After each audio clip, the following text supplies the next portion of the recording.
Hello అండి, అందరికీ నమస్కారం. మా కిచెన్కి స్వాగతం. ఈరోజు కూడా మరో మంచి రెసిపీతో మీ ముందుకు వచ్చేసానండి. అదే చికెన్ అంగారా. పేరేంటి కొత్తగా ఉందనుకుంటున్నారా? పేరే కాదండి, కర్రీ కూడా చాలా చాలా కొత్తగా ఉంటుంది. టేస్ట్ కూడా చాలా డిఫరెంట్గా చాలా బాగుంటుంది. అది ఎలాగో చూపిస్తాను, ఈ వీడియోలోకి వెళ్ళి చూసేయండి.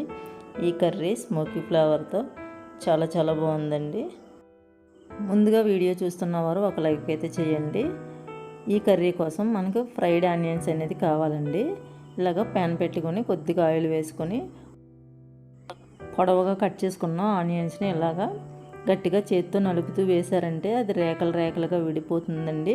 అప్పుడు మనకి ఉల్లిపాయ ముక్కలు అనేవి బాగా వేగుతాయి. ఇలా చేసుకోండి. నేను ఆయిల్ అనేది ఎక్కువ వాడట్లేదండి, ఎందుకంటే వేస్ట్ అయిపోతుంది కదా. అందుకని కొద్దిగా ఆయిల్ వేసుకుని అందులోనే వేసి ఫ్రై చేసుకుంటున్నాను. మీరు కూడా ఇలా ఆనియన్స్ బ్రౌన్ కలర్ వచ్చిన తర్వాత ఒక గిన్నెలోకి తీసేసుకోండి. తీసుకున్న తర్వాత మిగిలి ఉన్న ఉల్లిపాయ ముక్కలను కూడా ఇలా వేసుకొని ఫ్రై చేసుకోండి. ఇప్పుడు వేరొక ప్యాన్లో 2 స్పూన్ల ధనియాలు, 1 స్పూన్ జీలకర్ర, అలాగే 1 స్పూన్ మిరియాలు, 2 దాల్చిన చెక్క ముక్కలు, 2 అనాస పువ్వులు చిన్నవి వేసుకోండి. అలాగే 6 ఎండుమిర్చి వేసుకోండి. అలాగే 5-6 లవంగ మొగ్గలు వేసుకోండి. 3 ఇలాచీ వేసుకొని ఇవన్నీ కొంచెం ఫ్రై అయ్యేలాగా 2 నిమిషాలు ఫ్రై చేసుకోండి. మనకి మసాలాలన్నీ ఎక్కువ వేగాల్సిన అవసరం లేదండి. జస్ట్ 2 నిమిషాలు కొద్దిగా ఫ్రై చేసుకుంటే సరిపోతుంది. అందులో ఉన్న తేమ వెళ్ళిపోతే సరిపోతుంది. తర్వాత 10 జీడిపప్పులు వేసుకుని అవి కూడా కొంచెం ఫ్రై అయ్యేలాగా ఫ్రై చేసుకోండి. ఈ మసాలాలన్నీ పూర్తిగా చల్లారిన తర్వాత ఒక మిక్సీ గిన్నెలో వేసుకుని మెత్తగా మిక్సీ పట్టుకోండి. మనకి మెత్తగా ఉండాలండి, బరక అనేది లేకుండా మెత్తగా మిక్సీ పట్టుకోండి. ఇప్పుడు ముందుగా కడిగి ఉంచుకున్న చికెన్లో ఈ మసాలా పౌడర్ అనేది వేసేసుకోండి. అలాగే 2 స్పూన్లు అల్లం వెల్లుల్లి పేస్ట్ వేసుకోండి. ఇప్పుడు కొద్దిగా కసూరి మేతి వేసుకుంటున్నానండి. అలాగే 2 స్పూన్లు కారాన్ని వేసుకున్నాను. అలాగే తగినంత సాల్ట్ను కూడా వేసుకుంటున్నానండి. ఇప్పుడు 2 స్పూన్లు పెరుగు వేసుకున్నానండి.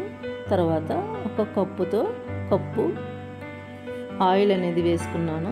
ఇది కర్రీ కూడా చేయడం కూడా కొంచెం డిఫరెంట్గా ఉంటుందండి, అందుకే టేస్ట్ కూడా చాలా కొత్తగా చాలా బాగుంటుంది. అలాగే ముందు ఫ్రై చేసి పెట్టుకున్న ఆనియన్స్ని మిక్సీలో వేసుకొని మెత్తగా మిక్సీ పట్టుకుంటున్నానండి. ఇప్పుడు మిక్సీ పట్టుకున్న ఈ ఆనియన్స్ పేస్ట్ని కూడా వేసేసుకుంటున్నానండి ఇందులో. ఇవన్నీ వేసుకున్న తర్వాత ఇవన్నీ బాగా కలిసేలాగా బాగా కలుపుకోవాలండి. ఈ మసాలాలు ఇవన్నీ ముక్కలకు బాగా పట్టేలాగా బాగా కలుపుకోండి. అప్పుడు మనకు టేస్ట్ అనేది చాలా బాగుంటుందండి ముక్కలకు పట్టి. ఇవన్నీ బాగా కలుపుకున్న తర్వాత ఒక అరగంట అలా వదిలేయండి. ఈ టేస్టీ కర్రీ ఇంకా టేస్టీ రావడం కోసం నేను మట్టి దాకలో చేస్తున్నానండి. ఇలా మట్టి దాకలో చేసుకున్నామంటే కర్రీ సూపర్గా ఉంటుందండి. మీలో ఎవరికైనా మట్టి దాకుంటే ఇలా మట్టి దాకలో చేసుకోండి. ఇలా మూత పెట్టేసి ఒక అరగంట అలానే ఉంచేయండి. అప్పుడు మనకి కర్రీ టేస్ట్ అనేది చాలా చాలా బాగుంటుంది. ఒకసారి మీరు కూడా ట్రై చేయండి. ఎలా వచ్చిందో మాకు కామెంట్ చేయండి. ఇప్పుడు స్టవ్ ఆన్ చేసి ఆ మట్టి దాకాని స్టవ్ మీద పెట్టి ఉడికించండి. ఒక 5 నిమిషాలు కొంచెం మీడియం ఫ్లేమ్లో పెట్టండి, ఎందుకంటే మట్టి దాకా కదా కొంచెం ఎక్కువ టైం తీసుకుంటుందండి వేడెక్కడానికి. ఇదిగో చూడండి, ఒక 5 నిమిషాల తర్వాత మూత తీసి చూస్తే ఇలా ఉడుకుతూ ఉంటుంది. ఇలా ఒకసారి కలుపుకుంటూ ఉండండి 5 నిమిషాలకు ఒకసారి. అలా అయితే మనకి మాడిపోకుండా బాగుంటుంది. చూడండి, కూర చూస్తేనే నోరు ఊరిపోతుంది కదా. స్మెల్ కూడా చాలా బాగా వస్తుందండి కూర ఉడుకుతుంటే. చికెన్ కర్రీ ఒకసారి ఎలా చేశారంటే ఎవరికైనా కూడా చాలా బాగా నచ్చుతుందండి. పిల్లలకైనా పెద్దలకైనా అందరికీ చాలా బాగా నచ్చుతుంది. ముక్క కూడా చాలా సాఫ్ట్గా చాలా బాగుందండి. దుమ్ము కూడా నమలేసి ఎంత మెత్తగా ఉంది, చాలా టేస్టీగా ఉందండి. కూర ఉడికేటప్పుడు ముందుగానే ఇలా కొద్దిగా కొత్తిమీర వేసుకుని ఉడికించుకుంటే కర్రీ టేస్ట్ ఇంకా రెట్టింపు అవుతుందండి. అందుకనే ముందు కొద్దిగా కొత్తిమీరని వేసుకొని ఇలా ఉడికిస్తున్నాను. మనం ఎప్పుడూ చేసుకునే రొటీన్ కర్రీ కంటే కూడా ఈ చికెన్ కర్రీ అనేది చాలా బాగుందండి.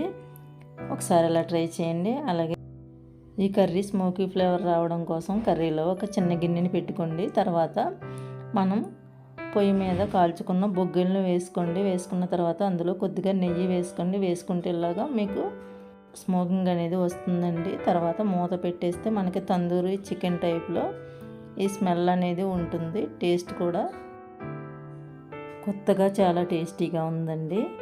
గ్రేవీ కొద్దిగా పలచగా ఉన్నప్పుడే మనం స్టవ్ అనేది ఆపేయాలండి. అటువంటిప్పుడు మనకి కర్రీ అనేది మాడిపోకుండా మనకు కరెక్ట్గా వస్తుంది.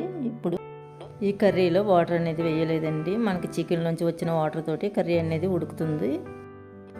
మట్టి దాకా కాబట్టి వేడి అనేది ఎక్కువసేపు ఉంటుందండి. అందుకని మనం కొద్దిగా పలుచగా ఉన్నప్పుడే స్టవ్ అనేది ఆపేయాలండి. చూడండి ఇప్పుడు కరెక్ట్గా మాకు ఎలా కావాలో అలా వచ్చింది. ఎమ్మీగా సూపర్గా ఉందండి. వీడియో కనుక నచ్చితే లైక్ చేయండి, షేర్ చేయండి. మరెన్నో మంచి మంచి వీడియోస్ కోసం మన ఛానల్ని సబ్స్క్రైబ్ చేసుకోండి. Thank you.